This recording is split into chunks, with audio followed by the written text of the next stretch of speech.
Kolkata TV digital আপনাদের সঙ্গে রয়েছে আমি শুভাঙ্গী। সরকারি যে প্রকল্প যেমন অন্নপূর্ণা ভান্ডার বা বিভিন্ন যে প্রকল্প, সেই প্রকল্পের টাকা আসবে ডিবিটি যদি লিঙ্ক করেন তারপরে। কিন্তু কি এই ডিবিটি, এই নিয়েই কিন্তু সংশয়ে কাজ করছে সকলের মনে। সেই বিষয়টি আপনাদের সামনে এবার তুলে ধরব। বর্তমানের কেন্দ্র ও রাজ্য সরকারের একাধিক প্রকল্পের টাকা সরাসরি ব্যাংক অ্যাকাউন্টে পাঠানো হবে। এই ব্যবস্থাকেই বলা হয় ডিবিটি বা direct benefit transfer. LPG subsidy থেকে শুরু করে পিএম কিষাণ বা পেনশন বা স্কলারশিপ, বহু সরকারি প্রকল্পে এখন ডিবিটির মাধ্যমেই কিন্তু টাকা পাঠানো হয়। সরকারের দাবি এই পদ্ধতির ফলে দুর্নীতি বেশ কিছুটা কমেছে এবং সাধারণ মানুষের কাছে দ্রুত সরকারি সুবিধে পৌঁছেছে। তবে ডিবিটি কি? ডিবিটি হলো ডাইরেক্ট বেনিফিট ট্রান্সফার। এটি এমন একটি ব্যবস্থা যার মাধ্যমে সরকারি অনুদান বা ভর্তুকির টাকা সরাসরি উপভোক্তার ব্যাংক অ্যাকাউন্টে পৌঁছানো যায়। আগে সরকারি প্রকল্পের টাকা বিভিন্ন স্তর পেরিয়ে মানুষের হাতে পৌঁছতো, ফলে মাঝপথে দেরি বা দুর্নীতি এই অভিযোগ বারংবার সামনে আসতো। তবে ডিবিটি অর্থাৎ এই ডাইরেক্ট বেনিফিট ট্রান্সফারের দ্বারা কিন্তু চালু হওয়ার পর সেই সমস্যাগুলি বেশ কিছুটা কমেছে।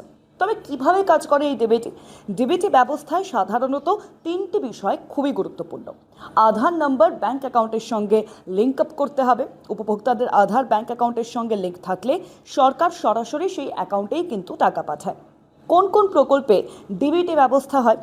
যেমন আপনাদের জানিয়ে রাখবো যে ডিবিটি ব্যবস্থা কিন্তু সমস্ত সরকারি প্রকল্পে এই মুহূর্তে চলছে। যেমন এলপিজি গ্যাস সাবসিডি বা পিএম কিষাণ সমাধান নিধি, বা এই যা আমরা জানি যে 1 জুন থেকে চালু হচ্ছে অন্নপূর্ণা ভান্ডার, তার ক্ষেত্রেও। এবং ডিবিটির সুবিধা কি? সরাসরি আপনার অ্যাকাউন্টে টাকা পৌঁছবে এবং মধ্যস্থতাভোগীর যেই ভূমিকা, সেই ভূমিকা কোনোভাবেই থাকবে না। দুর্নীতি কম হবে, দ্রুত টাকা পাওয়া যাবে, স্বচ্ছতা বাড়বে। ডিবিটি লিঙ্ক করা আছে কিন্তু তারপরেও আপনি টাকা পাচ্ছেন না, তাহলে কি করবেন? অনেক সময় ডিবিটির টাকা আটকেও যেতে পারে। সেক্ষেত্রে আপনাদের যে বিষয়গুলি জানাবো, আধার ব্যাংকের সঙ্গে লিঙ্ক আছে কিনা তা কিন্তু ম্যাপিং করে দেখবেন। পাশাপাশি এনপিসিআই ম্যাপিং ঠিক আছে কিনা, ব্যাংক অ্যাকাউন্ট অ্যাক্টিভ আছে কিনা, কেওয়াইসি সম্পূর্ণভাবে আপডেট আছে কিনা, পাশাপাশি মোবাইল নম্বরের সঙ্গে কেওয়াইসি আপডেট আছে কিনা তা কিন্তু চেক করতে হবে। ডিবিটি স্ট্যাটাস কিভাবে চেক করবেন? অনেক প্রকল্পের ক্ষেত্রে অফিসিয়াল পোর্টাল থেকে বেনিফিশিয়ারি স্ট্যাটাস দেখা যায়। এছাড়াও ব্যাংকের পাসবুক আপডেট করলেও ডিবিটির ক্রেডিট দেখা যায়। অর্থাৎ এই যে বিভিন্ন প্রকল্প এখন ডিবিটি লিঙ্ক করার কথা বলা হয়, ডিবিটির বিষয়টি আপনাদেরকে জানালাম।